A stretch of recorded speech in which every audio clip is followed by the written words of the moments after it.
Morning ముచ్చట్లకి స్వాగతం. పొద్దుగాలనే మీ ఇళ్ళకి మళ్ళొచ్చినాం మన మార్నింగ్ ముచ్చట్లతోని. ఇవాళ మన ప్రోగ్రాంలో కళ్ళు బయర్లు గమ్మే ముచ్చట్లు తెచ్చినాం. ఎవరికి లొంగకుండా ముందుకు సాగేటోళ్ళ కోసం స్ఫూర్తిని నింపే ముచ్చట్లు, ఒంటిని ఇనుములా మార్చే హెల్త్ అండ్ ఫిట్నెస్ చిట్కాలు, వీటితో పాటు పొట్టకు హాయినిచ్చే గమ్మతైన స్మార్ట్ బ్రేక్ఫాస్టు, మన గడ్డ గొప్పతనాన్ని చాటే హెరిటేజ్ అండ్ కల్చర్ ముచ్చట్లు రెడీగా ఉన్నాయి. ఇక లేట్ చేస్తే ముచ్చట్లు చేజారిపోతాయి. అందుకే ఇవాళ మన ముచ్చట్లను షురు చేద్దామా? ఇక అన్యాయాన్ని ఎదిరిస్తేనే మనిషికి అందం, గా పోరాటంలోనే ఉంది రేపటి ప్రపంచం అని అచ్చంగా ఇదే మాట నమ్మి నల్లటి తోలుందని మనుషులను పశువుల కన్నా హీనంగా చూసేటోళ్ళ గుండెల్లా రైలు పరిగెత్తించిన మహానుభావుడు నెల్సన్ మండేలా. ఇవాళ జూలై 18 లోకమంతా గర్వంగా చెప్పుకునే అంతర్జాతీయ నెల్సన్ మండేలా దినోత్సవం. శాంతి కోసం, సమానత్వం కోసం ఒకటి కాదు రెండు కాదు ఏకంగా 27 ఏళ్ల పాటు జైలు 4 గోడల మధ్య బందీగా ఉన్న ఆయన ఆశయం మాత్రం అస్సలు సడలలేదు. గా సూర్యుడు లాంటి నిబ్బరం అస్సలు తగ్గలేదు. ఆయన పడ్డ కష్టానికి, చేసిన త్యాగానికి గుర్తుగానే ఐక్యరాజ్య సమితి ఈ రోజును ప్రకటించింది. నల్ల జాతీయుల హక్కుల కోసమే కాదు, లోకంలో ఎక్కడ అణచివేతున్నా, ఎక్కడ మానవ హక్కులు కాలరాసినా మండేలా తాత జీవితం ఒక పెద్ద నిదర్శనంగా నిలుస్తుంది. ఇక ఈ ముచ్చట్లతో మీ మెదడుకు మేత పెట్టే క్వశ్చన్లు ఎట్లా ఉంటాయి కదా.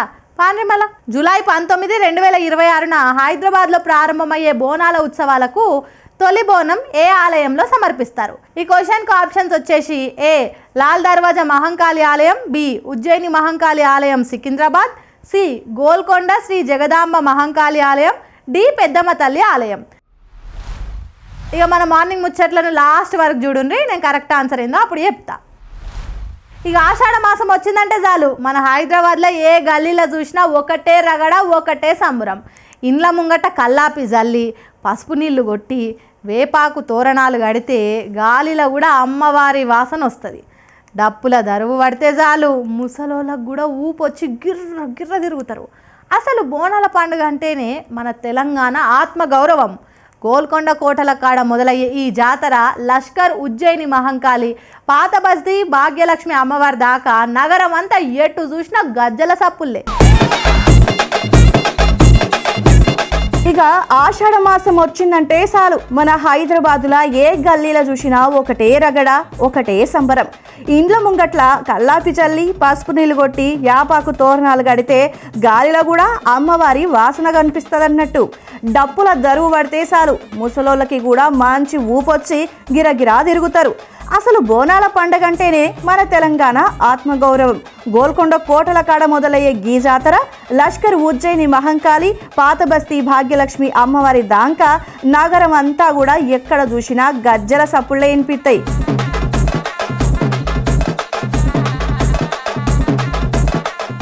ఇక నెత్తిన బోనం ఎత్తుకున్న మన ఆడబిడ్డల్ని చూస్తే గనక మస్తు ముద్దుగా రెడీ అవుతారు. ఇత్తడి కుండల్లా బెల్లమన్నం వండి పైన ప్రమిద వెలిగించి యాపాకులు జుట్టి గలగలా నడుచుకుంటూ పోతాంటే సాక్షాత్తు గా మైసమ్మో పోషమ్మో నడిచొస్తున్నట్టుగా అనిపిస్తుంది. మరోపక్క మన పోతురాజుల హంగామా చూస్తే ఒళ్ళంతా పసుపు రాసుకొని, కళ్ళకి ఎర్రటి కుంకుమ పెట్టి, కాళ్ళకు గజ్జలు కట్టి, చేతులకు కొరడా పట్టుకొని శివాలెత్తుతుంటే జర్రంతా భయం కూడా అనిపిస్తుంది. కానీ కండ్లయితే తిప్పుకోలేం కదా. గా డప్పు దరువు ధరుస్తుంటే గాళ్ళు కొరడాలతోని లబలబా కొట్టుకుంటా గాల్లోకి లేత్తంటే చూసేటోళ్ళకి ఒళ్ళు పులకరించి పూనకం కూడా వస్తుంది. ఇక లష్కర్ బోనాల ముచ్చట చెప్పాలన్నా, సికింద్రాబాద్ మహంకాళి గుడి కాడ రంగం వినేటప్పుడైతే జనం ఊపిరి బిగబట్టి నిలబడతారు. పచ్చిమట్టి కుండ మీద నిలబడి గా జోగిని కోరమీసాల రంగం చెప్తంటే, తల్లి వచ్చే ఏడు వానలు పడతాయా, రోగాలు రాకుండా చూస్తావా అని అడిగితే అమ్మవారు భవిష్యవాణి చెప్తుంది. గది ఇంటే గుండె నిండిపోతదుల్లా. గా వెనుకనే వచ్చే ఫలహారం బండ్లు, ఘటాల ఊరేగింపులతోటి హైదరాబాద్ గల్లీలన్నీ కిక్కిరిసిపోతాయి అంతే. కులం లేదు, మతం లేదు, గరీబోడు షావుకారోడు అనే తేడానే లేదు. అందరం ఒక్కటై అరచేతుల ప్రాణం పెట్టి జరుపుకునే అచ్చమైన పండుగ మన బోనాలు. ఈ సంబరం మన హైదరాబాద్కే ఒక పెద్ద గర్వకారణం. రేపు పొద్దుగాల చేసుకునే గీ బోనాల పండుగల గా ఎల్లమ్మ తల్లి, నల్లపోచమ్మ తల్లులు మీ ఇండ్లల్లా చల్లటి సూపులు కురిపించి మిమ్మల్ని ఆయురారోగ్యాలతో ఉంచాలని మనస్ఫూర్తిగా కోరుకుంటున్నా.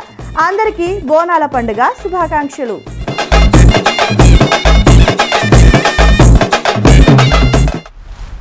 చూసిండ్రు కదా మన భాగ్యనగరంలో జరగబోయే బోనాల పండుగ ముచ్చట్లు గా సంబురాలు ఎట్లుండబోతున్నాయో. ఇంకెందుకు లేటు, మీరు కూడా మంచిగా ముస్తాబై గా ఎల్లమ్మ తల్లికి మహంకాళి అమ్మవారికి బోనాలు ఎత్తేందుకు తయారుండుండ్రి. ఏమంటున్నాం సరేనా? ఇక ఈరోజు మనం ముంగట్టున్న టాపిక్ ఇంటేనే భలేగుంది అనిపిస్తుంది. సర్కాడియన్ రిథమ్ ఆఫ్ లైఫ్ అంటే ఏం లేదు, మన ప్రకృతితో మనం ఎట్లా కలిసి నడవాలి, మన లోపలుండే జీవ గడియారం కథ ఏందనేది. సూర్యుడు పొద్దు ఒడవంగానే లేవడం, చీకటి పడితే పండుకునుడు, ఇదంతా మన ఒంటికి తెలిసిన ఒక లెక్క. కానీ ఈ రోజులల్లో సాఫ్ట్వేర్ ఉద్యోగాలని, నైట్ షిఫ్ట్లని, పండే రాత్రి దాకా ఫోన్లు చూసుడని మొత్తం ఈ గడియారాన్ని ఉల్టా పల్టా చేసి పాడేసినాం. అందుకే రోగాలన్నీ లైన్గా ఆడుతున్నాయి. మరి ఈ జీవ గడియారాన్ని మళ్ళా ట్రాక్లో పెట్టుడు ఎట్లా, ప్రకృతితోటి కలిసి హుషారుగా బతికేది ఎట్లా అని మనకు జర కళ్ళకు గట్టినట్టు చెప్పనికే హరీష్ తెన్నేటి సారు తయారుగా ఉన్నాడు. సార్తో మాట్లాడి మన తిండి తిప్పలు నిద్రను ఎట్లా చక్క పెట్టుకోవాలనో తెలుసుకుందాం పాండ్రి.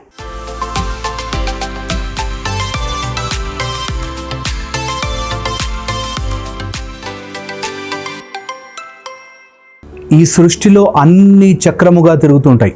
మీరు గమనించారా? కాలచక్రం అన్ని చక్రముగా తిరుగుతుంటుంది. సమ్మర్ వెళ్ళిపోతే మళ్ళీ రైనీ వస్తుంది, మళ్ళీ వింటర్ వస్తుంది, మళ్ళీ సమ్మర్, ఇది తిరుగుతూనే ఉంటుంది. అలాగే మన లైఫ్లో కూడా రెడ్ బ్లడ్ సెల్స్ అలా ప్రొడ్యూస్ అవుతాయి, మళ్ళీ 120 days అవుతాయి వెళ్ళిపోతాయి, మళ్ళీ కొత్త ఆర్బీసీ. అన్నీ ఈ ప్రపంచంలో రాత్రి అయితే పగలు వస్తుంది, పగలైతే రాత్రి అవుతుంది, చక్రముగా తిరుగుతూ ఉంటుంది. మన లోపల చక్రాలు కూడా తిరుగుతుంటాయి అంటారు. నిజము చూస్తే, అబ్జర్వ్ చేస్తే ఎలక్ట్రాన్ యాటంలో న్యూక్లియస్ చుట్టూ ఎలక్ట్రాన్ తిరుగుతూ ఉంటుంది. ఈ సృష్టి మొత్తం సైక్లికల్ నేచర్లో చక్రములా తిరుగుతూ ఉంటుంది.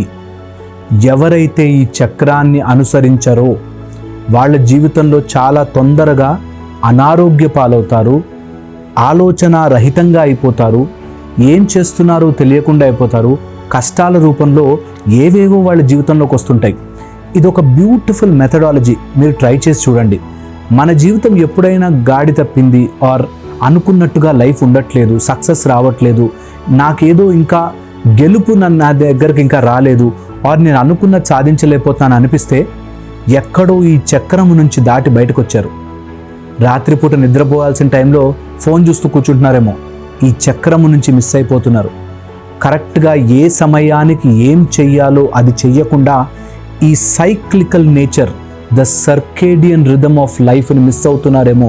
సూర్యుడు ఉదయిస్తున్నట్టు మీరు ఉదయించి, సూర్యుడు అస్తమించగానే మీరు కూడా నిద్రలోకి జారుకుంటే, నిద్ర అంటే బెడ్ మీదే పడుకుని కాదు, స్లోగా మీరు గనక మీ యాక్టివిటీస్ని తగ్గించుకుంటూ వెళితే, లైఫ్ని ఎప్పుడైతే సైక్లికల్గా మారుస్తారో, ప్రకృతికి అనుసంధానము చేస్తూ మన జీవితాన్ని చక్రములాగా మార్చుకుంటారో, లైఫ్ చాలా చాలా బ్యూటిఫుల్గా మారుతుంది.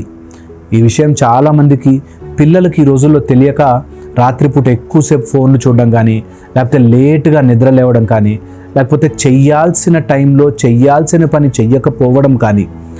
మ్యారేజ్ కోసం ఉంటుంది కానీ అప్పుడు మ్యారేజ్ చేసుకోరు, బాగా ఏజ్ అయిపోతుంది, తర్వాత సంబంధాలు దొరకవు. చదువుకునే టైంలో చదువుకోరు, చాలా ముందుకు వెళ్ళిపోయాక జాబులు లేవే అయ్యో అయ్యో అని బాధపడతారు. సంపాదించాల్సిన టైంలో సంపాదించరు, తర్వాత నా పిల్లలు నన్ను చూసుకోలేదే అని బాధపడుతుంటారు. సైకిల్ ఆఫ్ లైఫ్ని ఎవరైతే వదిలేస్తూ ఉంటారో, సైక్లికల్ నేచర్ ఆఫ్ లైఫ్ని మిస్ అయిపోతూ ఉంటారో, వాళ్ళకి తెలియకుండానే వాళ్ళ జీవితంలో కష్టాలని రా రా అని పిలుస్తారు. అందుకని ఎప్పుడైనా మీ లైఫ్ బాగుండాలంటే నేను ప్రకృతి యొక్క సిద్ధాంతాలకి అనుసంధానమై తిరుగుతున్నానా అని చూసుకోవాలి. ఈ ప్రిపరేషన్ ప్రతిరోజు చెయ్యాలి కంపల్సరీగా. మీ కూర్చుని నాకు ఏది నా బెస్ట్ టైం టేబుల్ అని. ఇది పాయింట్ నెంబర్ 1. ముఖ్యంగా లేడీస్లోనూ సైకిల్ చాలా చాలా ఇంపార్టెంట్, జాగ్రత్త పెట్టుకోవాలి. జెంట్స్లో ఎవ్రీడే సైకిల్ చాలా చాలా ఇంపార్టెంట్. ప్రతిరోజు కూడా జెంట్స్ అబ్జర్వ్ చేసి చూడండి, మీలో మాస్కులైన్ స్ట్రెంగ్త్, మీలో వైటాలిటీ, మీలో ఆలోచన కెపాసిటీ ఒక టైంలో పీక్ వస్తుంది, దాని తర్వాత డల్ అయిపోతారు. అది ఎవరికి వాళ్ళు కూర్చుని అబ్జర్వ్ చేసుకోవాలి. మన జీవితంలో మన లైఫ్ ఎలా పరుగులు తీస్తోంది అనే విషయం మనమే అబ్జర్వ్ చేసుకోకపోతే మన జీవితంలో మనం ఓడిపోతాం కదా. అందుకని మన లైఫ్ మనకు కరెక్ట్గా ఉండాలంటే దిస్ సైక్లికల్ నేచర్ని అబ్జర్వ్ చేయండి. లేడీస్ అయినా, జెంట్స్ అయినా, పిల్లలైనా, పెద్దవాళ్ళైనా, ఎంతసేపు అయినా ఒక 10 నిమిషాలు కూర్చునైనా మీ సైకిల్ ఒక్కసారి రాసుకోండి. ఏ టైంలో పీక్ మీకు కాన్సన్ట్రేషన్ ఉంటుంది, ఏ టైంలో మీరు అలసిపోయినట్టుగా ఉంటున్నారు, ఏ సమయానికి మీకు నిద్ర వస్తున్నట్టుగా ఉంటుంది, ఏ సమయంలో తింటే మీరు సరిగ్గా అరిగించుకోలేకపోతున్నారు. ఇది మనిషిగా మనం ప్రయత్నం చేసి చూడాలి. ప్రతి జంతువు ఈ సృష్టిలో ఆ పని చేస్తుంది. మనం ఎందుకో సోషల్ యానిమల్స్ లాగా మారాం, కానీ సోషల్ యానిమల్స్గా మనం చేయాల్సింది మర్చిపోయాం. దట్ మన లైఫ్లో మన సైకిల్ ఏంటి అన్నది గుర్తించాలి. కొంతమందికి ఆయిలీ ఫుడ్ తినగానే పడదు, కొంతమంది ఎంత తిన్నా పర్లేదు నడుస్తుంటుంది, వాడు ఇంత తిన్నా కూడా వాడు హ్యాపీగా హెల్తీగా ఉంటారు. ఎలా? ఈ సైక్లికల్ నేచర్ ఆఫ్ నీ నేచర్ని ఎప్పుడైనా అబ్జర్వ్ చేశారా? ఈ రోజు నుంచి ప్రయత్నం చేసి చూడండి. ఒక 15 నిమిషాలు కూర్చుని మీరు రాయండి, ఏ టైంలో నా ఎనర్జీ స్ట్రాంగ్ ఉంటుంది, ఏ టైంలో నాకు నిద్ర వస్తున్నట్టుగా ఉంటుంది. కొంతమంది రాత్రి ఎక్కువసేపు మేల్కోగలుగుతారు, పొద్దున ఉండలేరు. ఎవరిది వాళ్ళు ఆ సర్కిల్ని చెక్ చేసుకోవాలి. చెక్ చేసుకుని దానికి తగ్గట్టుగా మీ టైంని కేటాయించుకుంటే అబ్సల్యూట్ వండర్ఫుల్ థింగ్స్ జరుగుతాయి మీ లైఫ్లో. ఒకతను మార్నింగ్ తొందరగా వచ్చేసి సాయంత్రం తొందరగా పడుకుంటాడు 8 o'clockకి, నైట్ 2:30, 3కి లేచి మళ్ళీ మార్నింగ్ 8, 8:30 వరకు వర్క్ చేసుకుంటారు. సో వాళ్ళ ప్రొడక్టివిటీ చాలా పెరుగుతుంది. అలా ఎప్పుడైనా మీ లైఫ్లో మీ బెస్ట్ ప్రొడక్టివ్ టైం ఏంటి అని అబ్జర్వ్ చేశారా? జీవితంలో ఈ సైక్లికల్ నేచర్ని పట్టుకున్న వాళ్ళు చాలా ముందుకెళ్తారు. సృష్టి యొక్క ఈ చక్రాన్ని మీ లోపల కూడా జరుగుతోంది. చాలా విషయాలు ఎవ్రీ మంత్, ఎవ్రీ డే మీ లోపల ఉండే ఎన్నో రకాల సెల్స్, ఆర్బీస్, రైబోజోమ్స్ అన్ని రకాలుగాను చక్రములా తిరుగుతున్నాయి. మనం మాత్రమే మనుషులుగా వదిలేస్తున్నాము. ఈ రోజు నుంచి ఆ సైక్లికల్ నేచర్ మీ లోపల కూడా ఉంది కదా, దాన్ని ఎవరో చెప్పనవసరం లే, మీరే జస్ట్ వినండి. మీ శరీరంతో కాసేపు గడపండి. యు విల్ నో మ్యాజికల్గా నా లోపల ఇంత సృష్టి నడుస్తోందా అని తెలుస్తుంది. ఎప్పుడు తిన్న ఆహారం ఎక్కడ అరిగింది, ఎలా ఎనర్జీగా మారింది, మన లోపల ఇంత మెకానిజం ఎలా నడుస్తోంది, ఒక్కసారి కూర్చుని ఆలోచించండి. మీ సైక్లికల్ నేచర్ ఆఫ్ యూనివర్స్కి కనెక్ట్ అవ్వండి. ఒకసారి ఇలా కనెక్ట్ అయ్యి చూసాక మీకు తెలియకుండానే మీ ఎనర్జీస్ ఎక్కడ బాగున్నాయి, అక్కడ ఎంత వర్క్ చేసుకోవచ్చు అన్నది తెలుస్తుంది. లైఫ్లో ఆటోమేటిక్గా చాలా ప్రాబ్లమ్స్ ఇలా పక్కకు జరిగిపోతాయి. సో మీరందరూ కూడా ప్రయత్నం చేయండి. ఏ టైంలో ఎంత ఎనర్జీస్ ఉన్నాయి, ఏ టైంలో డల్ ఉన్నాము, ఇలాంటి విషయాల్ని మీరు గమనించుకోగలిగితే లైఫ్ స్టెప్ బై స్టెప్ మారడం మొదలవుతుంది. వీటికి అడ్డుపడే 3 విషయాలు చెప్తాను, గుర్తుంచుకోండి. సైక్లికల్ నేచర్ని అడ్డుపడే నెంబర్ 1 థింగ్ బద్ధకం. ఏదో రకంగా మన శరీరంలోకి వచ్చేస్తుంది బద్ధకం. దాన్నే మనకి మాయా అని చెప్తారు. Very very important. సెకండ్ వచ్చేసి పోస్ట్పోన్మెంట్. రేపు చేద్దాంలే అట్లాంటి చేయకండి. థర్డ్ వచ్చేసి ఏదో తెలియని ఫోర్స్ ఉంది మనని నడుపుతోంది అని గుర్తించలేకపోవడం. వీటి వల్ల మనము లేజీ అయిపోతుంటాం, సైక్లికల్ నేచర్ నుంచి బయటకు వచ్చేస్తాం. చూసిండ్రు కదా, హరీష్ తెన్నేటి సార్ చెప్పిన ముచ్చట్లు వింటుంటే ఇంకా వినాలనిపిస్తుంటుంది. మన ఒంటి లోపల ఉండే గడియారాన్ని మనం గౌరవిస్తే అది మనల్ని 100 ఏళ్ళు పదిలంగా చూసుకుంటుందని సార్ జర గట్టిగానే చెప్పిండు. రాత్రిపూట తినే తిండి కంట్రోల్లో పెట్టుకుంటా టైంకు వండుకుంటే సగం రోగాలు మాయమైపోతాయట. ఇప్పటికైనా ఈ ఫోన్లు జర పక్కన పెట్టి మన సర్కాడియన్ రిథమ్ను సెట్ చేసుకుందాం. ఇక పొద్దుగాలనే లేచి పనులలో వాడతారు కదా, మరి మన ఒంటి గురించి కూడా జర సోచాయించాలి కదా. అందుకే ఈరోజు మన ప్రోగ్రాంలో ఒక కొత్త ముచ్చట తెచ్చిన, గదే స్టిక్ యోగా. ఏదో పెద్ద గమ్మత్తు అనుకోకుండ్రి, ఒక చిన్న కట్టె సాయంతో మన కాళ్ళకు నడుముకు ఎసొంటి కసరత్తు చేయొచ్చో ఈరోజు చూద్దాం. రోజంతా నిలబడి పనిచేసేటోళ్లకు, నడుము నొప్పులతో ఇబ్బంది పడేటోళ్లకు ఈ లోవర్ బాడీ వర్కౌట్ మస్తు పనిచేస్తుంది. చేతిలో ఒక కట్టె పట్టుకొని తయారుగా ఉండ్రి. ఈ ఆసనాలు ఎట్లా వేయాలనో, మన శరీరాన్ని ఎట్లా ఫిట్గా ఉంచుకోవాలనో ఇప్పుడే చూసేద్దాం పాండ్రి. అందరికీ నమస్కారం. నా పేరు వాణిరెడ్డి, నేను యోగా ట్రైనర్. సో మనం ఇప్పటిదాకా స్టిక్ యోగాలో చూస్తున్నాం కదా, స్టిక్ వర్కౌట్.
4 5 6 నవ్వుతూ చేయాలి 7 8 9 10 స్లోగా నీ స్ట్రైట్ కమ్ బ్యాక్. మళ్ళీ కాలు రెండు దగ్గర తీసుకోండి, రిలాక్స్. ఇప్పుడు స్టిక్ పట్టుకొని మెల్లిగా మన హీల్స్ని లిఫ్ట్ చేస్తూ డౌన్ చేయాలి. కాళ్ళ మధ్యలో ఒక అడుగు గ్యాప్ తీసుకోండి, స్టిక్ని స్ట్రాంగ్గా హోల్డ్ చేసి హీల్స్ అప్ అండ్ డౌన్. 1 2 3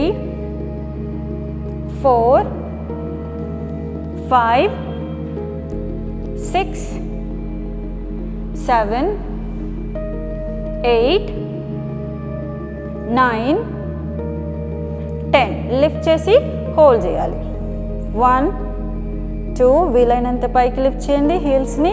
3 నీ స్ట్రైట్గా ఉంచండి, పొట్టను లోపలికి లాగండి. 4 5 బటక్స్ని కొంచెం టైట్ చేసి 6 7 8 9 10 ఇప్పుడు నెమ్మదిగా హీల్స్ డౌన్, రిలాక్స్. ఒకసారి కాళ్ళని మూమెంట్, రిలాక్స్. నా ఇలా రైట్ లెగ్ని ముందుకు తీసుకుని ankle stretch.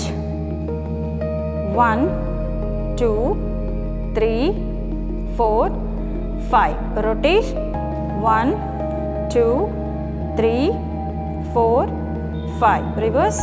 5 4 3 2 1 right leg back. Left leg ముందుకు తీసుకోండి, యాంకిల్ స్ట్రెచ్. 1 2 3 4 5 రొటేట్.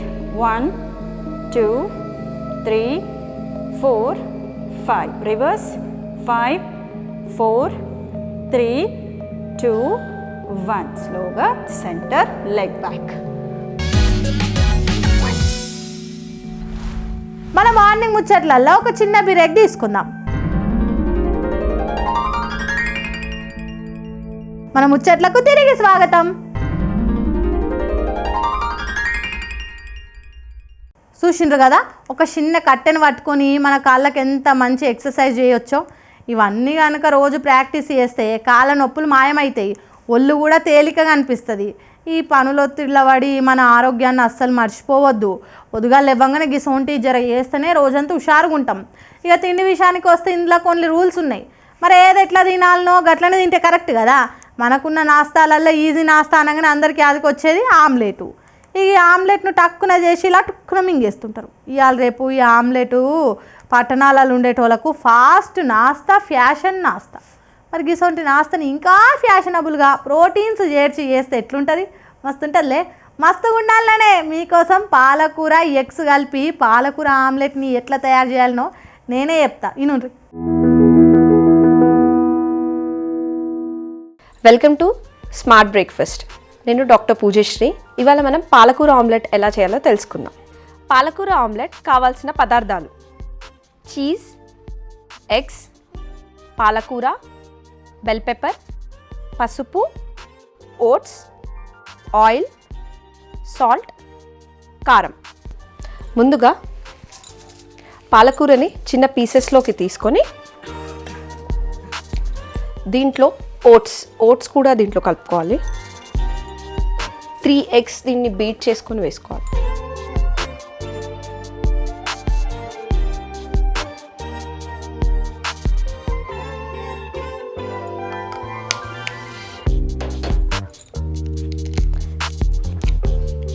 ఇలా 3 eggs ఈ ఆమ్లెట్లో వేయడం వల్ల ఆల్మోస్ట్ మనకి 18 grams ప్రోటీన్ వస్తుంది. అండ్ ఎగ్ అనేది ఎప్పుడైనా కంప్లీట్ ప్రోటీన్, అన్ని ఎసెన్షియల్ అమైనో యాసిడ్స్ కూడా ఉంటాయి.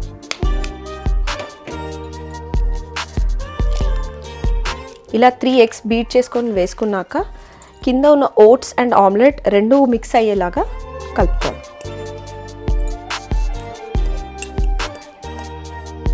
ఇలా ఓట్స్ అండ్ ఎగ్ బాగా మిక్స్ అయ్యేలాగా కలుపుకోవాలి. సో 3 eggs అండ్ ఓట్స్ కలుపుతున్నాం. దీంట్లో మనం కారం,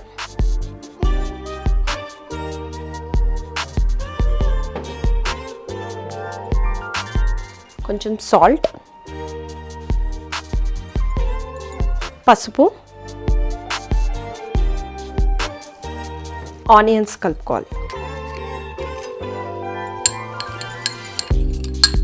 అండ్ ఇందులో మెయిన్ ఇంగ్రీడియంట్ పాలకూర. పాలకూరలో vitamin K, potassium, iron, calcium, magnesium చాలా ఉంటాయి. మెయిన్గా ఏంటంటే vitamin K. Usually vitamin K ఎక్కువ ఉన్న ఫుడ్ పాలకూర ఒక్కటే. అయితే విటమిన్ కే గురించి మాట్లాడుతున్నప్పుడు ఒక ఇంపార్టెంట్ థింగ్ తెలియాలి. ఏంటంటే హార్ట్ పేషెంట్స్లో కొందరికి వాల్వ్ రీప్లేస్మెంట్, అంటే హార్ట్లో మైట్రల్ వాల్వ్, ట్రైకస్పిడ్ వాల్వ్స్ అని ఉంటాయి. వాటి సర్జరీ అయిన వాళ్ళు కొన్ని ట్యాబ్లెట్స్ వేసుకుంటారు, అసిట్రోనామ్ అలాంటి బ్లడ్ థిన్నర్స్ లాంటివి వాడుతున్నప్పుడు వాళ్ళు పాలకూర తీసుకోకూడదు. ఎందుకంటే అది విటమిన్ కేని యాంటగోనిస్ట్గా పనిచేసి మనం ఆ ట్యాబ్లెట్ తీసుకుంటాం. సో అలాంటి వాళ్ళు తప్ప మిగతా అందరూ పాలకూర హ్యాపీగా తీసుకోవచ్చు. అండ్ పాలకూరలో ఫైబర్ కూడా ఉంటుంది. సో పాలకూర ఆమ్లెట్లో యాడ్ చేయడం వల్ల మనకి ప్రోటీన్తో పాటు ఆమ్లెట్లో ఎగ్లో ఉన్న ప్రోటీన్ అండ్ పాలకూరలో ఉన్న ఫైబర్ కంప్లీట్గా యాడ్ అవుతుంది. ఇలా మనం దీన్ని మిక్స్ చేసుకోవాలి. సో ఓట్స్లోని కార్బోహైడ్రేట్స్, ఎగ్స్లోని ప్రోటీన్ అండ్ పాలకూరలోని ఫైబర్ 3 యాడ్ అవుతాయి. ఇలా కంప్లీట్గా ఓట్స్ అనేవి ఇందులో నానిపోయేంత వరకు మంచిగా మిక్స్ చేసుకోవాలి. ఇప్పుడు పాలకూర ఆమ్లెట్ ఎలా తయారు చేయాలో చూద్దాం. ముందుగా స్టవ్ వెలిగించి దాని మీద పెనం పెట్టుకొని కొంచెం పెనం హీట్ అయ్యేంత వరకు ఉంచి దీంట్లో ఒక 5 ml ఆయిల్, యాక్చువల్లీ 3 eggs వేసాం కాబట్టి 5 ml ఆయిల్ వరకు సరిపోతుంది. సో ఇలా మెజరింగ్ స్పూన్స్ యూస్ చేయడం వల్ల మనం ఆయిల్ ఎక్కువగా వాడకుండా వితిన్ క్యాలరీస్ 5 ml ఆయిల్ వేసిన తర్వాత దీన్ని పెయింట్ చేసుకోవాలి.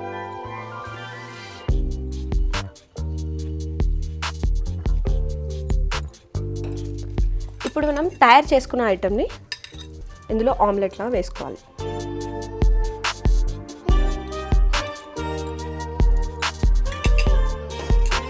కొంచెం స్టవ్ హైలో పెట్టుకొని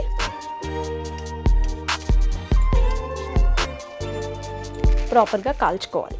అయితే రెగ్యులర్ ఆమ్లెట్ కంటే పాలకూర ఆమ్లెట్ వేసుకోవడం వల్ల మనకు బెనిఫిట్స్ ఏంటంటే మెయిన్గా ఫైబర్ ఉంటుంది. పాలకూరలోని ఫైబర్, ఎగ్స్లోని ప్రోటీన్ అండ్ ఓట్స్లోని కార్బోహైడ్రేట్స్ అండ్ ఆయిల్ వాడాం కాబట్టి అందులో ఫ్యాట్. సో ఓవరాల్గా కార్బోహైడ్రేట్స్, ప్రోటీన్స్, ఫ్యాట్స్, ఫైబర్స్ అన్నీ కలిపి వస్తుంది. సో రెగ్యులర్గా మీరు అన్నంతో పాటు ఆమ్లెట్ వేసుకోవడం లేదా పొద్దున్నే బ్రేక్ఫాస్ట్ చేస్తున్నప్పుడు దాన్ని కంప్లీట్ డైట్గా మనం ఇలా తీసుకోవడం వల్ల మనకి కంప్లీట్ డైట్ వస్తుంది, అన్ని అమైనో యాసిడ్స్ వస్తాయి, అన్ని ప్రోటీన్స్ కూడా వస్తాయి. ఎప్పుడైనా ఆయిల్ తక్కువ తీసుకున్నప్పుడు ఎక్కువసేపు పొయ్యి మీద పెట్టడం ఇంపార్టెంట్. ఎందుకంటే ఎప్పుడైనా మనం ఆమ్లెట్లో ఆయిల్ తక్కువ వేసుకుంటున్నప్పుడు దాన్ని ఎక్కువసేపు కాల్చనివ్వాలి. అలా చేయడం వల్ల అంటే ఆయిల్ తక్కువ పడుతుంది అండ్ ఆమ్లెట్ స్మెల్ కూడా ఎక్కువ రాదు. సో ఎక్కువసేపు పొయ్యి మీద దాన్ని పెట్టాలి. ఇలా కాల్చుకున్న తర్వాత దాన్ని 2 సైడ్లా టాస్ చేయాలి. సో రెగ్యులర్గా ఇది బ్రేక్ఫాస్ట్ లాగాను అండ్ అన్నంలో తింటున్నప్పుడు పక్కకు ఆమ్లెట్ వేసుకోవాలన్నా ఇలాంటి స్పినాచ్ అండ్ ఓట్స్ ఉన్న ఆమ్లెట్ తీసుకోవడం better.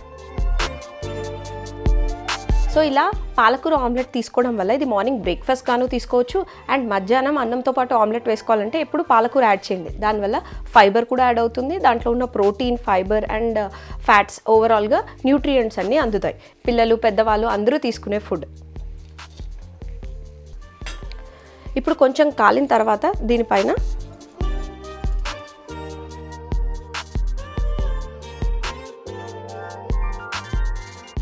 Bell pepper and capsicum వేయడం వల్ల పిల్లలకి అది అట్రాక్టివ్గా అనిపిస్తుంది. సో ఇలా కలర్డ్ వెజిటబుల్స్ అన్నీ కలిసి ఉంటే పిల్లలు దాన్ని ఇష్టంగా తీసుకుంటారు. సో ఇప్పుడు దీన్ని 2 వైపులా టాస్ చేసుకోవాలి.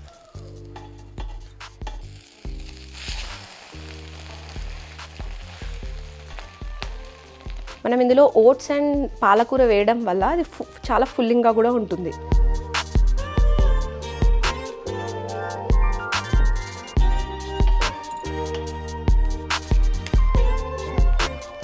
ఇలా 2 sides టర్న్ చేసుకున్న తర్వాత దీనికి ఎక్స్ట్రా ప్రోటీన్ చీజ్ 2 స్లైస్లు వేస్తున్నాను. అంటే ఆల్మోస్ట్ దీంట్లో 4 + 4 8 grams ప్రోటీన్ మనం ఎక్స్ట్రా యాడ్ చేస్తున్నట్టు. ఆల్రెడీ ఎగ్స్లో 18 grams ప్రోటీన్ అండ్ ఇందులో ప్లస్ 8 grams ప్రోటీన్ యాడ్ చేయడం వల్ల ప్రోటీన్ నీడ్ కూడా సరిపోతుంది. ఇలా 2 చీజ్ స్లైస్ ఆల్మోస్ట్ చీజ్ స్లైసెస్లో ఉన్న 8 grams ప్రోటీన్ అండ్ 3 eggsలో ఉన్న 18 grams ప్రోటీన్, అంటే ఆల్మోస్ట్ 25 grams ప్రోటీన్ మనం జస్ట్ ఒక ఆమ్లెట్లో తీసుకోవచ్చు. కొంచెం చీజ్ కొంచెం వేడయ్యాక అది కొంచెం కరిగాక మనం ప్లేట్లోకి సర్వ్ చేసుకోవచ్చు. ఇలా చీజ్ కూడా కొంచెం వేడెక్కాక అది స్ప్రెడ్ అవుతుంది. ఇప్పుడు దీన్ని మనం సర్వింగ్ ప్లేట్లోకి తీసుకుందాం. ఇలా పాలకూర ఆమ్లెట్లో చీజ్ యాడ్ చేసుకోవడం వల్ల ఆల్మోస్ట్ 25 grams ఆఫ్ ప్రోటీన్ మనకు అందుతుంది. ఆమ్లెట్లో ఎప్పుడు చీజ్ వేసుకోవడం వల్ల మనకి extra protein and fats add అవుతాయి. సో ఒక చీజ్ స్లైస్లో 4 grams ప్రోటీన్ ఉంటుంది. సో ఇలా 2 చీజ్ స్లైస్ యాడ్ చేయడం వల్ల 8 grams ప్రోటీన్ ఆల్రెడీ ఉన్న ఆమ్లెట్కి యాడ్ అవుతుంది. చాలామంది చీజ్ తింటే లావ్ అయిపోతారు, చీజ్ ఎక్కువ క్యాలరీస్ అనేది తినకుండా ఉంటారు. అలా కాకుండా చీజ్ని మనం ఈజీగా పిల్లలకి పెద్దలకి అందరికీ ఇవ్వచ్చు అండ్ ప్రోటీన్ కూడా ఈజీగా యాడ్ అవుతుంది.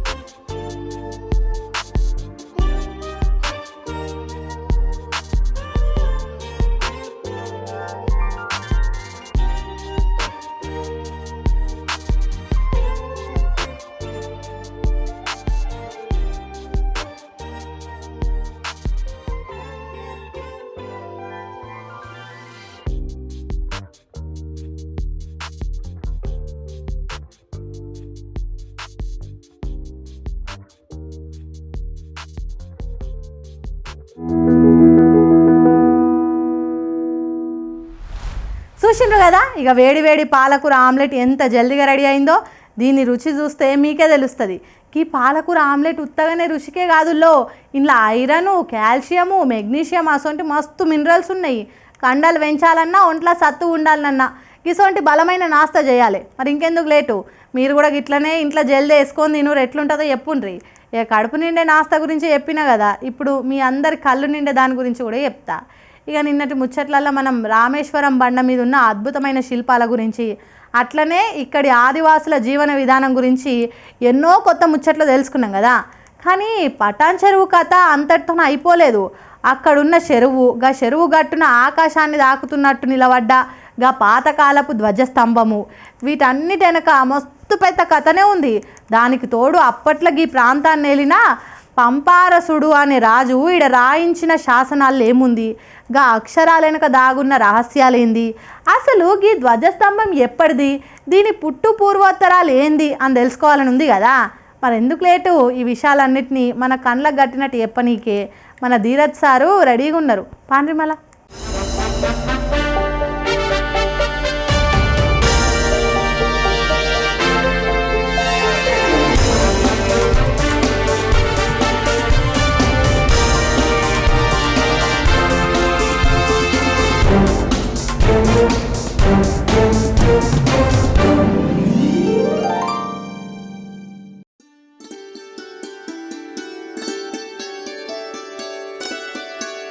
ఇప్పుడు మనం ఇప్పుడే చూసిన గుడి వెనక ఉన్న ధ్వజస్తంభాన్ని చూస్తున్నాం.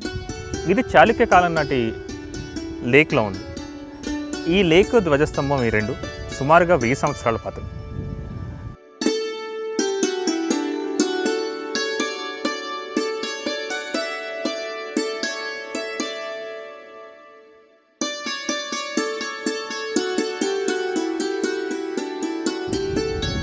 అది 1000 సంవత్సరాలని ఎవిడెన్స్ మనకి ఇప్పుడు మనం అక్కడ గమనిస్తున్న చెట్ల వెనక ఉంది. ఆ చెట్ల వెనక ఒక పంపరసుడు అనే రాజు కట్టించిన శాసనం ఉంది. ఆ శాసనంలో పంపరసుడు చాలా ఇంపార్టెంట్ విషయాలు చెప్పాడు. పటాన్ చెరువు పాత పేరు ఏంటి అంటే, పటాన్ చెరువుని ముందు నుంచే పటాన్ చెరువే అంటున్నారా అన్నదానికి పంపరసుడి శాసనం ఒక ఎగ్జాంపుల్. దాంట్లో పటాన్ చెరువు ప్రాంతాన్ని కన్నడ భాషలో పొట్టలకెర్రి అన్నాడు పంపరసుడు. పొట్టలకెర్రి ప్రాంతాన్ని రూల్ చేస్తున్న పంపరసుడు ఈ ప్రాంతంలో ఒక గురువుకి, ఒక శైవ గురువుకి విద్యాదానం కోసం చాలా భూమిని దానం చేశాడు. ఈ చుట్టుపక్కల ప్రాంతంలో ఉండొచ్చు, లేదంటే మనం ఇప్పుడు అనుకున్న వికారాబాద్ ప్రాంతంలో ఉండొచ్చు. ఒక 6-7 ప్లాట్ల భూమిని దానం చేసి దాని నుంచి వచ్చిన రెవెన్యూ, దాని నుంచి వచ్చిన డబ్బు, మొత్తం సుంకంలో వచ్చిన డబ్బునంతా ఈ ప్రాంతంలో ఉన్న ఆ విద్యా ఇన్స్టిట్యూట్ ఏదైతే ఉందో, ఆ స్కూల్ ఏదైతే ఉందో దాని మెయింటెనెన్స్ కోసం వాడాలని పంపరసుడు ఆజ్ఞించాడు. సో మనం ఇప్పుడు ఆ శాసనాన్ని చూసి దాంట్లో ఉన్న విశేషాలు ఏంటి అవన్నీ గమనిద్దాం.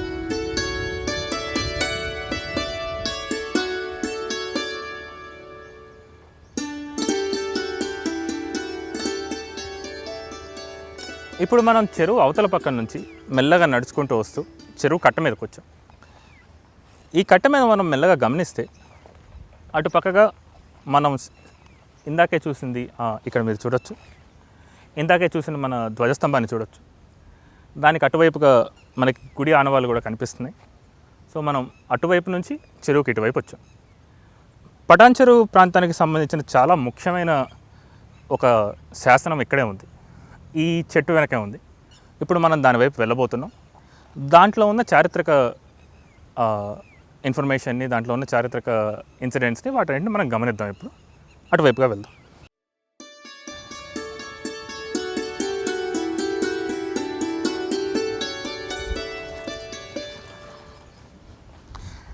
ఇదే పంపరసుడి శాసనం. ఇక్కడ నుంచొని కనిపిస్తున్నాడు చూడండి, ఇతనే పంపరసుడు. ఈ శాసనంలో ఇతన్ని మహామండలేశ్వర పంపరస అంటారు. అంటే ఈ ప్రాంతం మొత్తానికి ఇతనే రాజు. ఇతని పైన ఉన్న చక్రవర్తి పేరు మొదటి సోమేశ్వరుడు. సోమేశ్వరుడి కింద చాలా ముఖ్యమైన ఈ ప్రాంతాన్ని పరిపాలించిన పంపరసుడు లుంబిలికి అన్న ఒక ప్రాంతానికి అధిపతి.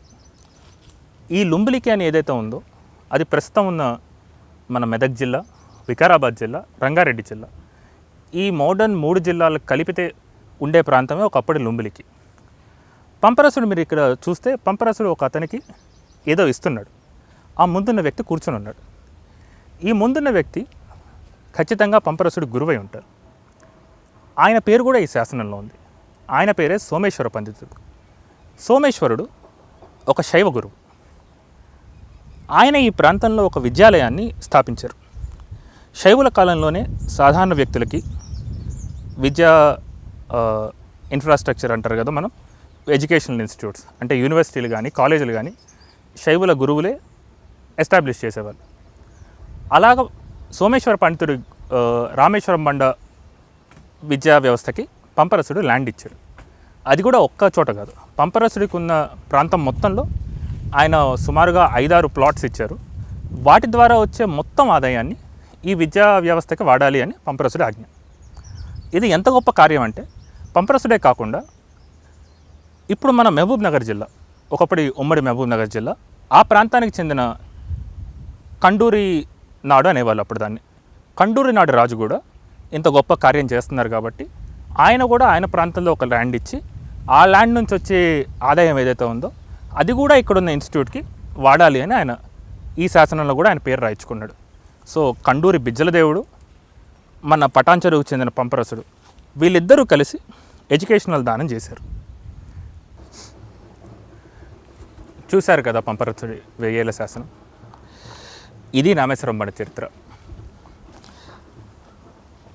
ఇలాంటి చారిత్రక స్థలాన్ని కాపాడడం, సందర్శించడం, ఇంకా రీసెర్చ్ చేయడం, ప్రజలకి ఇంకా అవేర్నెస్ క్రియేట్ చేయడం మన బాధ్యత. అందుకే మాలాంటి హిస్టోరియన్సే కాకుండా సాధారణ ప్రజలు కూడా మీ పిల్లల్ని, మీ బంధువుల్ని అందరినీ తీసుకొని రండి, ఈ ప్రాంతాన్ని విజిట్ చేయండి, దీన్ని చూసి దీని చరిత్ర అందరికీ చెప్పండి. ఇది ప్రిజర్వ్ చేయడం మన బాధ్యతని గ్రహించండి. అలా చూస్తేనే మన తర్వాత తరాలకు కూడా రామేశ్వరం బండ లాంటి గొప్ప సైట్స్ మిగులుతాయి. సో మీరు ఇదంతా అర్థం చేసుకుంటారని, ఈ ప్లేస్ని విజిట్ చేస్తారని ఆకాంక్షిస్తూ థ్యాంక్ యూ. ధీరజ్.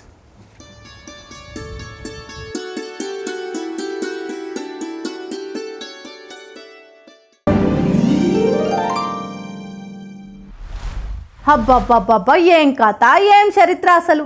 ఇంటుంటేనే ఒళ్ళు గగ్గురు పడుస్తుందిలే. పటాన్ చెరువు గట్టున నిలబడ్డ ధ్వజస్తంభం వెనుక ఇన్నేళ్ల పురాతనమైన వైభవం దాగుందని రాజు పంపారసుడు చెక్కించిన గా శాసనాలలా మన నేల గొప్పతనం గింతల దాగుందని ధీరజ్ సార్ చెప్తుంటే కండ్ల ముంగటనే కదలాడినట్టు అనిపించింది. మన చుట్టూ ఉన్న చరిత్రను మనం ఎంత నిర్లక్ష్యం చేస్తున్నామో అనిపిస్తుంది. ఇసోంటి అపురూపమైన కథలను, శాసనాల గుట్టులను మన తర్వాతి తరాలకు కూడా భద్రంగా అందియాల్సిన బాధ్యత మన అందరి మీద ఉంది. ఇట్లనే మన యాదగిరి ఛానల్లో ప్రసారం అయ్యే సూపర్ ప్రోగ్రామ్స్ ఉన్నాయి కదా, అవిటిని కూడా యాడ్ చేసుకోవాలి కదా.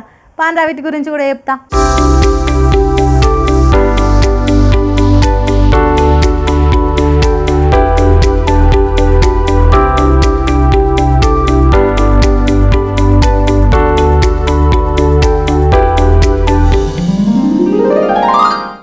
ఇక సర్కార్ నౌకరీ కొట్టాలని గట్టిగా ఫిక్స్ అయ్యి ఎదురు చూస్తున్న నిరుద్యోగ తమ్ముళ్ళకి చెల్లెళ్ళకి ఒక మంచి ముచ్చట తీసుకొచ్చిన. ముందుగా ఈ హెచ్పిసిఎల్ కంపెనీల పడ్డ కొలువుల ముచ్చటకొస్తే గిందుల అనుభవం ఉన్నోళ్ళకి, ఫ్రెషర్లకి ఇద్దరికి పోస్టులు ఉన్నాయి. ఎక్స్పీరియన్స్ ఉన్నోళ్ళ పోస్టులు. సీనియర్ ఆఫీసర్ సేల్స్ 52 పోస్టులు ఉన్నాయి. అసిస్టెంట్ మేనేజర్ ప్రాజెక్ట్స్ 5 పోస్టులు ఉన్నాయి. Chief manager technical services 1 post ఉన్నది. General manager sales and marketing 1 post. Chief manager economist 1 post. Deputy general manager gas sourcing marketing 2 పోస్టులు ఉన్నాయి. ఇక ఫ్రెషర్ల పోస్టులు చూద్దాం.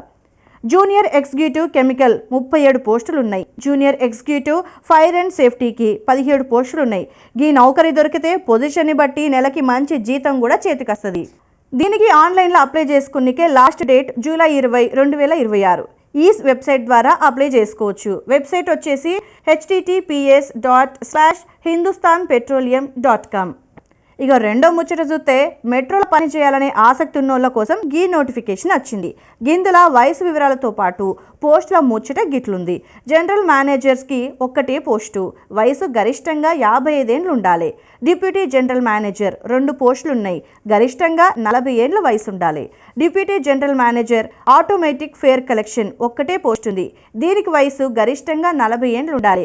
Manager automatic fare collection 1 post ఉంది, దీనికి వయసు గరిష్టంగా 38 ఏళ్ళు ఉండాలి.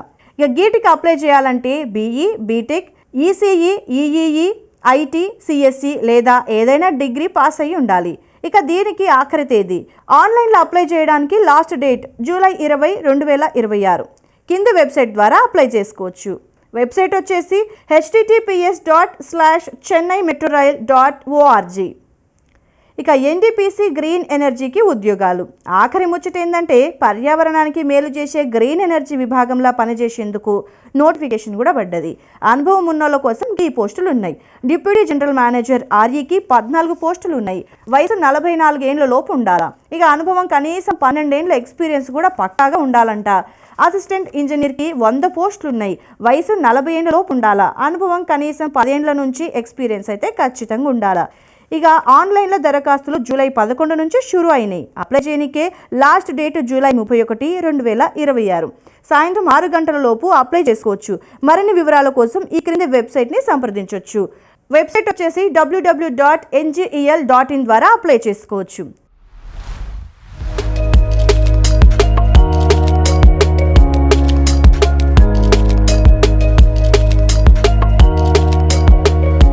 ఈరోజు దూరదర్శన్లో ప్రసారమయ్యే ముఖ్య కార్యక్రమాలు. ఉదయం 9 గంటలకు హాలీవుడ్ సినిమాలో భాగంగా స్టోలెన్ సినిమా. ఉదయం 11 గంటలకు మంచి హాస్యభరితమైన సీన్స్తో మిమ్మల్ని అందరినీ కడుపుబ్బా నవ్వించే కార్యక్రమం నవ్వు నవ్వించు. ఉదయం 12 గంటలకు చిత్రసీమ కార్యక్రమంలో ప్రముఖ సినీ నటుడు, రచయిత, దర్శకుడు అవసరాల శ్రీనివాస్ గారితో చిట్చాట్. ఈ రోజు మధ్యాహ్నం సీతాదేవి సినిమా. చిరంజీవి, సుజాత ప్రధాన పాత్రలో నటించిన ఈ సినిమా మధ్యాహ్నం 2 గంటలకు. సాయంత్రం 5:30 ప్రతిరోజు కొత్త కార్యక్రమంతో మీ ముందుకు రానుంది రంగురంగుల హరివిల్లు సింగిడి కార్యక్రమం. సాయంత్రం 6 గంటలకు పద్మ అవార్డు గ్రహీతలతో మన పద్మాలు కార్యక్రమం. రాత్రి 8 గంటలకు కాలేజ్ లైఫ్ అంటే ఒక అందమైన కలర్ఫుల్ జర్నీ అంటూ మీ ముందుకు రానుంది full on fun and youth energy programme college days. ఈ రోజు రాత్రి చంటి సినిమా. రవితేజ, చార్మి ప్రధాన పాత్రలో నటించిన ఈ సినిమా రాత్రి 9:30 తిరిగి రేపు మధ్యాహ్నం 2 గంటలకు. రేపు ఉదయం 9 గంటలకు మైలవరపు శ్రీనివాసరావు గారితో ధర్మ సందేహాలు కార్యక్రమం ప్రత్యక్ష ప్రసారం. రేపు ఉదయం 10 గంటలకు భరత్ హైహమ్ కార్యక్రమంలో యానిమేషన్ వీడియోస్తో మన స్వతంత్ర సమర యోధుల చరిత్ర గురించి వివరిస్తారు. రేపు ఉదయం 11 గంటలకు హాలీవుడ్ సినిమాలో భాగంగా ఆపరేషన్ బ్లడ్ హడ్ సినిమా. రేపు సాయంత్రం 5 గంటలకు సైబర్ క్రైమ్స్ సిరీస్ లో భాగంగా సైబర్ క్రైమ్స్ భద్రత గురించి అవగాహన కార్యక్రమం. రేపు సాయంత్రం 6 గంటలకు మన హైదరాబాద్, సికింద్రాబాద్ జంట నగరాల్లోని ముఖ్య కార్యక్రమాల గురించి, విశేషాల గురించి మీకు అందిస్తున్న కార్యక్రమం మెట్రో ప్లస్. రేపు రాత్రి 8 గంటలకు పద్మ అవార్డు గ్రహీతలతో మన పద్మాలు కార్యక్రమం. రేపు రాత్రి పరుగో పరుగు సినిమా. రాజేంద్ర ప్రసాద్, శృతి ప్రధాన పాత్రలో నటించిన ఈ సినిమా 9:30 ఇక దూరదర్శన్ లో ప్రసారమయ్యే తెలుగు వార్తలు ఉదయం 8 గంటలకు, మధ్యాహ్నం 1 గంటకు, రాత్రి 7 గంటలకు, రాత్రి 9 గంటలకు. ఇక ఉర్దూ వార్తలు మధ్యాహ్నం 1:30 తిరిగి రాత్రి 7:30.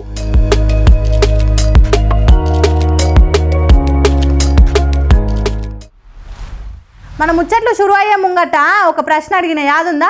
జూలై 19, 2026న హైదరాబాద్లో ప్రారంభమయ్యే బోనాల ఉత్సవాలకు తొలి బోనం ఏ ఆలయంలో సమర్పిస్తారు అని. ఈ ప్రశ్నకు ఆప్షన్స్ వచ్చేసి ఏ లాల్ దర్వాజా మహంకాళి ఆలయం, బి ఉజ్జయిని మహంకాళి ఆలయం సికింద్రాబాద్, సి గోల్కొండ శ్రీ జగదాంబ మహంకాళి ఆలయం, డి పెద్దమ్మ తల్లి ఆలయం. మరి ఈ ప్రశ్నకు సరైన సమాధానం ఏందో తెలుసా? సి గోల్కొండ శ్రీ జగదాంబ మహంకాళి ఆలయం. ఇక నేను తీసుకొచ్చిన ముచ్చట్లు మంచిగానే ఉన్నాయి కదా. మన మార్నింగ్ ముచ్చట్ల ప్రోగ్రాం గురించి మీ సలహాలు సూచనలు మాకు మెయిల్ చేయండి. మా మెయిల్ ఐడి చెప్తున్నా, programs.ddiyadagiri@gmail.com. ఇట్లనే రేపు మళ్ళీ పొద్దుగాలు వచ్చి మార్నింగ్ ముచ్చట్లలో కలుద్దాం. అప్పటిదాకా జరంత పైలం చూస్తూనే ఉండుర్రి మన DD యాదగిరి ఛానల్ను.